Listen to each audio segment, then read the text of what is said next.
Hello, I'm your superhero critic. I'll stay super as long as you stay awesome, and welcome to my 50th review!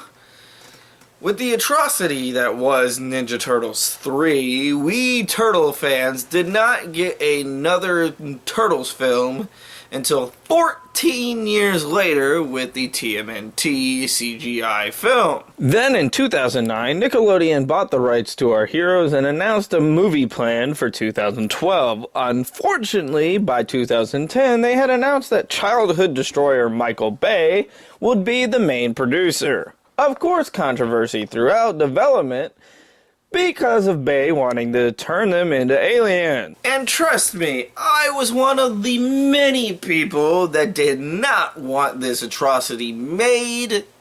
I had very low expectations, and of course those low expectations were met. With Michael Bay's signature directing, with unneeded explosions, unneeded sex appeal and sex jokes, unneeded racism, and just total plot twists that everybody can see a mile a fucking way. So, for my 50th review, I have decided to tear apart this piece of shit that they try to pass off as a Turtles.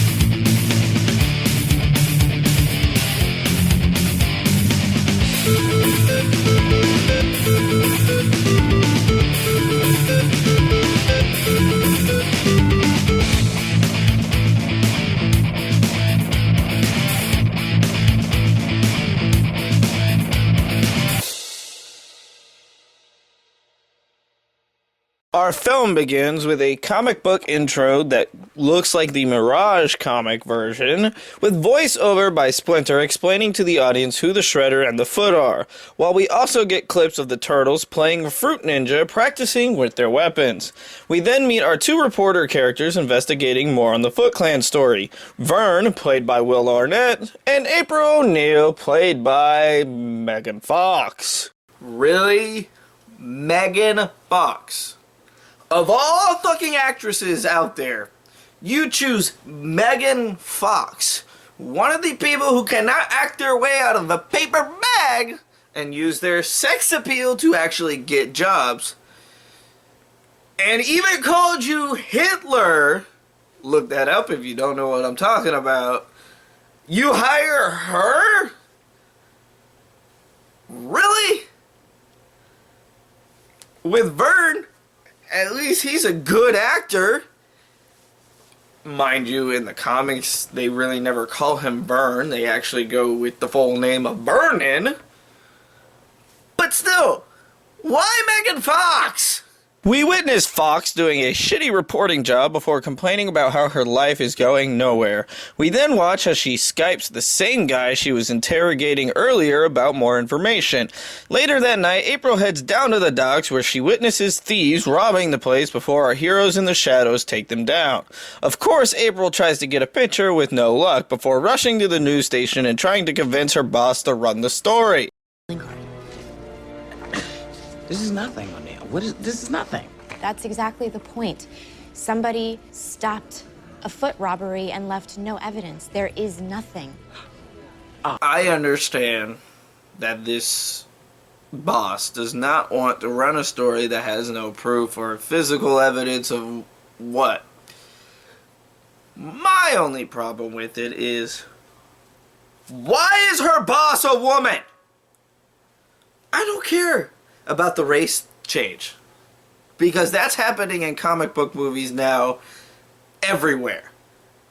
My problem is, you couldn't find a fat white actor to play a simple news reporter boss, because you're clearly trying to go off of the 1980s cartoon but instead you go with fucking Whoopi Goldberg? Don't get me wrong, Whoopi is a good actress. But clearly you just wanted to ride on Whoopi's fame. This movie's giving me a migraine. Whoopi. We go to a darkly lit room where after kicking a stooge's ass, we meet the Shredder who wants his second in command to do what he says and take down the vigilantes by kidnapping civilians. Jumping to an honorary dinner, we meet Eric Sachs, who promotes himself as the hero of the city.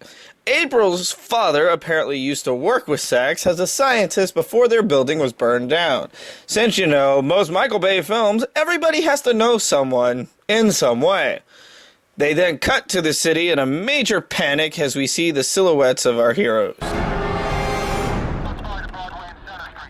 Surveillance uplinks are showing heavy Foot Clan activity at the Broad Street platform. We're taking hostages, dude. What? You know we're not supposed to go above ground. We've done this before. We started something, and we gotta finish it. This is insane. That cat is playing chopsticks with chopsticks. Don't be an idiot. Ah. Okay, let's rock and roll, boys. Really? The Chopsticks cat? An outdated YouTube video 7 years before this movie was created. And you put that video in it.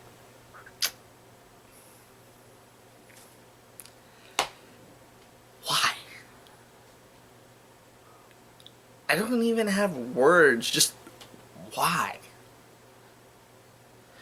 Let's go! Of course, our idiot of a reporter goes towards all of the action instead of away from it, and gets forced to join the rest of the Foot Clan's hostages. Really? That's the clan of ninja thieves. That's what you're creating into the Foot. They look like G.I. Joe rejects that went out and wanted to do a covert operation and became a rogues gallery of dumbasses. Thank you, Michael Bay, for ruining ninjas. Our CGI'd heroes show up in the nick of time as they kick the Foot's ass and save the hostages before making their escape. Of course, April chases them down as they celebrate their victory. Oh, that's what I'm talking about, brothers. Like shadows in the night, completely unseen. The following scene goes simply like this. April meets the turtles face to face. She faints. She comes to. Raph continues to threaten her while Mikey makes unfunny sexual joke after unfunny sexual joke. Donnie wipes her phone's memory, and the four of them make their escape before April takes out a second phone for a quick photo.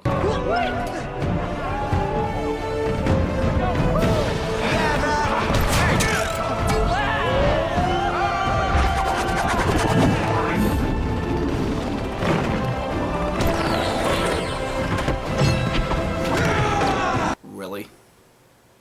A fart joke. Woo! I understand that. Really? A fart joke? I understand that turtles are for kids and the comics are meant towards kids.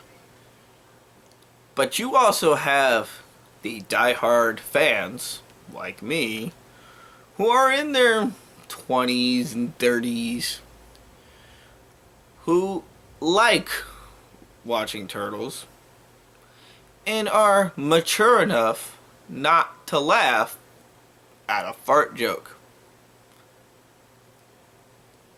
It's not funny.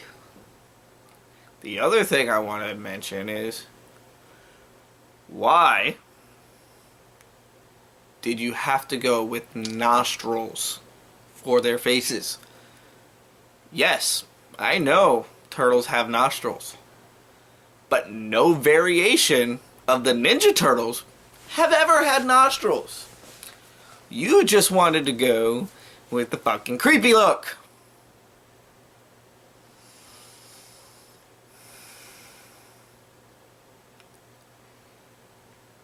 I hate Michael Bay. April goes through all of her stuff at home and finds her childhood camera and all of her father's work. Through watching all of the videos, she, as well as the audience, learned that the turtles used to be April's childhood pets, cause, you know, all Bay's characters have to know each other somehow. I feel like I'm repeating myself. Pets. They were my childhood pets, and they were named after Italian Renaissance painters. Mom, I want to move back home. When the turtles get home, they try to sneak back in, but of course, Splinter is there and immediately wants to know what's going on. While April tries to explain everything to her boss, who of course fires her for making things up. Vern tries to convince April to drop the story, but then immediately changes his mind and chooses to help her anyway. In the sewer, we see Splinter torturing our turtles to get more information out of them. With pizza, of course. Guys, I'm in the zone. There's literally nothing that could break me right now. Starting to break. Of course, you've all tasted the 5-cheese pizza. But this... Cheesemongers have speculated of its existence for centuries. Da Vinci's original masterpiece. I submit to you. 99 formaggio! The 99 cheese pizza. April goes to see Sax to question him about everything he knows. As we learn, Sax himself didn't even know the turtles existed. We then learn about Sax's backstory, which of course involves Japan and creating the mutagen. Sax then tells April if she ever needs anything that he will be there for her. Donnie hacks April's computer and has her meet them on the rooftops. Then, of course, they fucking kidnap her and bring her to the sewers to meet Splinter. Splinter? Back at Sax's place, we see a meeting of Sax talking to Shredder and letting our villain know that the turtles exist. Of course, he demands Sax to find them. It's now backstory time once again, where Splinter tells April how the building burned down and how April's dad sacrificed himself to not let the mutagen get into the wrong hands. We then get scenes of our turtles as kids, learning and training to become what they became today. We then see the armor our villain will be wearing.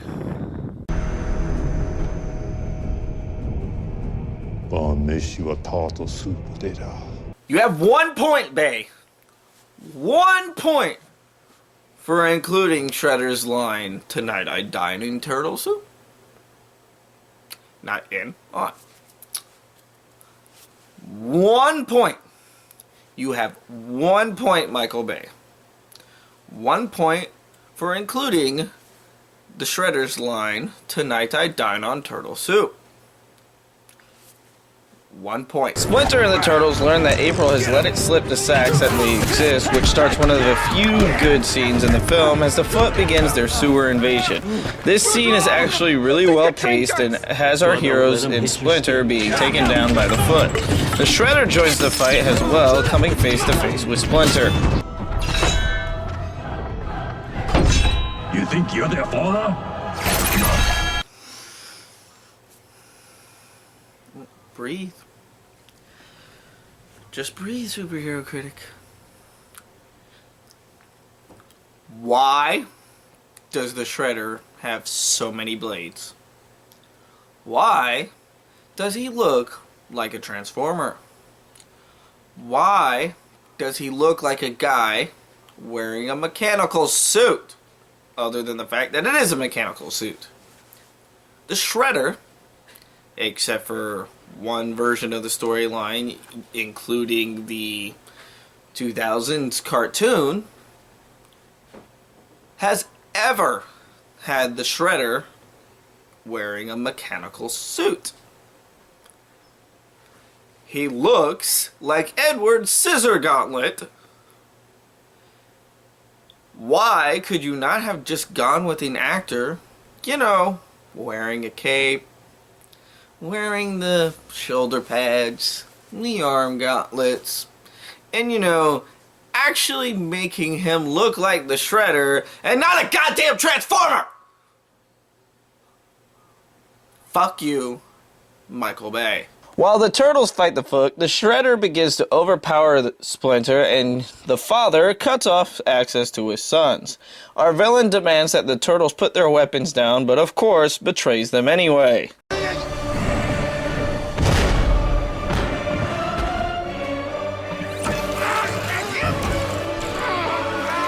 Assuming that Raphael is dead, Shredder demands his men blow up the sewer. As the villain drives away, Raph comes to as April tries to help a severely injured Splinter. They call Vern to get a ride so Raph can break his brothers out of Shredder's clutches. Vern, of course, doesn't believe a word she says until... Drive! God damn it, Raph. You scared the piss out of me. Now I need to clean my pens. We then learn what Sax's real plan is. Do you know my building, Sax Tower? Got that great big spire up on top? That spire is filled with tons of chemical toxins. Bad stuff. That kind of bad. In a few hours, Shredder is going to unleash all that stuff over the whole city. The initial death toll will shake world governments to their core. In 30 days, the city of New York will be a quarantine zone. And that is where my company comes in. I'm gonna save everyone with the antidote that is made from the mutagen that is oozing through your blood. So let me get this straight. You need the Turtles' mutagen to create an antidote for the virus you created that you then plan on spreading around the city just so people will buy your antidote. Okay. Now what would have happened if, you know, their blood doesn't actually create an antidote? Are you just gonna release the virus anyway? And on top of that, you already have money. You're already rich. Really?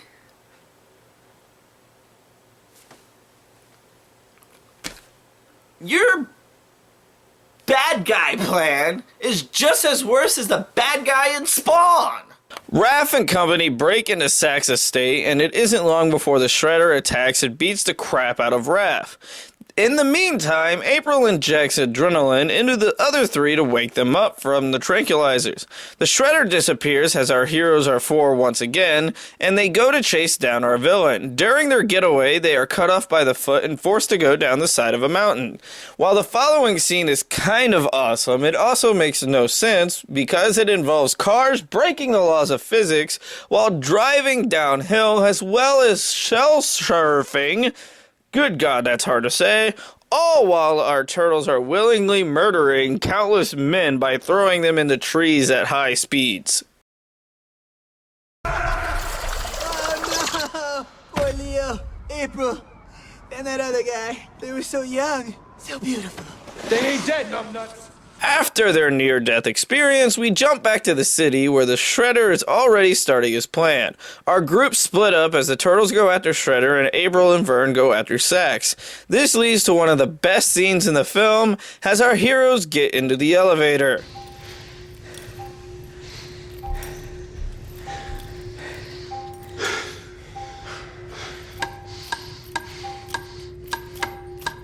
MC Mikey. MC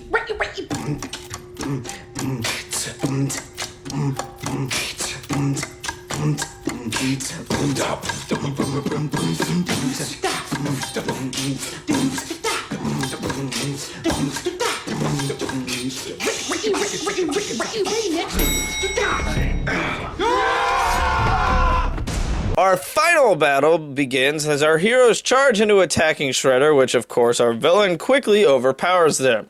While our turtles are hanging for dear life, April and Vern stop Sax with a fire extinguisher to the face.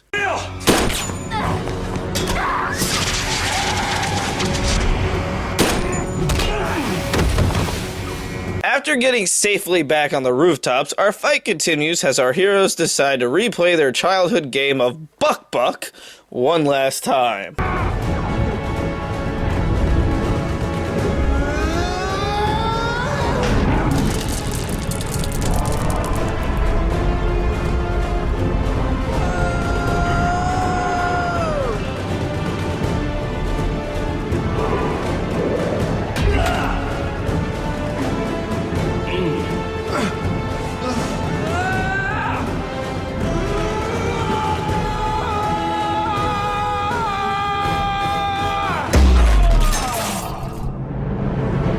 Cowabunga.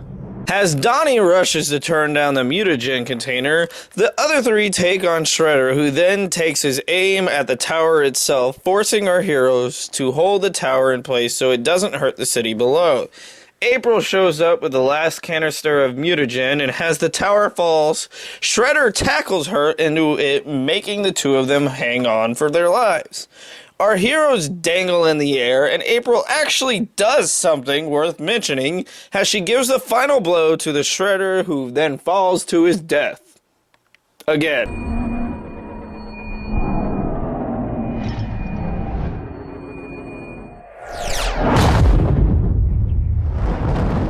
As our heroes flip within the tower and are clearly about to meet their demise, Raph lets out his true feelings. No, I'm sorry. We love you too, I'm sorry, I Raph. was so hard on you.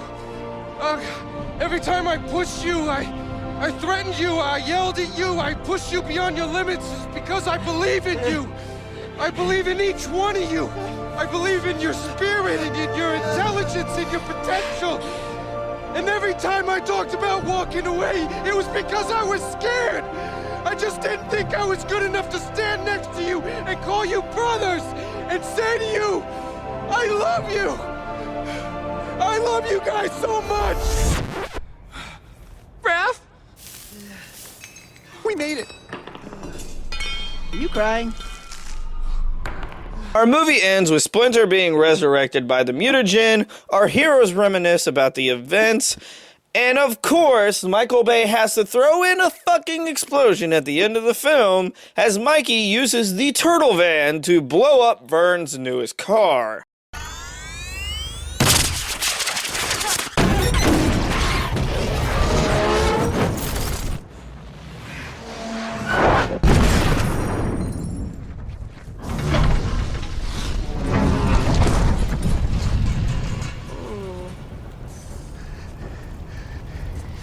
My bad.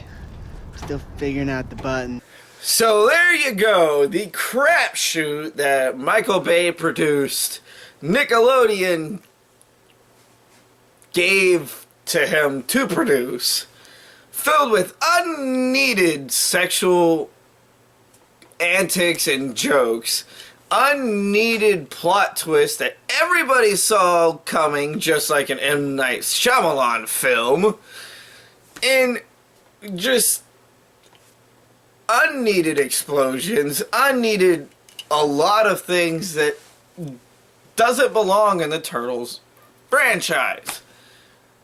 No Casey Jones, no Krang. Shredder was a throwaway villain that is literally just a man in a mechanical suit now instead of someone who actually has fighting ability.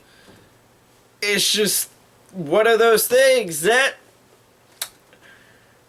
can't win them all. But that was my 50th review.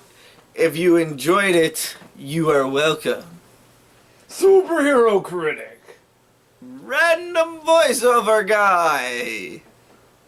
You just finished your 50th review. What do now? What do now? What do I do now? Robert Downey Jr. month.